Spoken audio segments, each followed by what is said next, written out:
So hey everyone, today I want to talk about something that I'm sure many of you struggle with, like speaking English fluently. And guess what? I am learning too. I'm journey.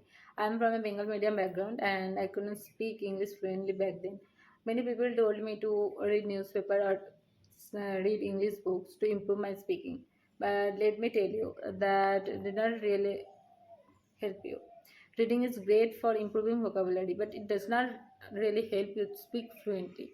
What you need is real practice, actually talking in English. So instead of just reading, it's better to create an environment where you can speak English every day. And now I know that it's hard to find someone to practice with, especially when you are shy or unsure about your skill. But here's what I've been doing. I talk to myself. If I speak in English whenever I'm alone, but like when I'm getting ready or doing something at home. It sounds funny, but it helps.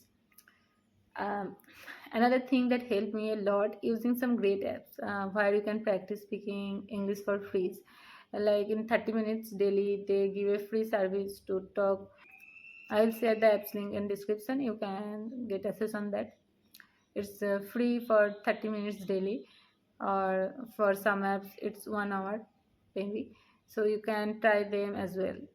So regarding this app, like Acefluency, Speakify, uh, they connect you with other learners or native speakers, and you can practice speaking without feeling shy.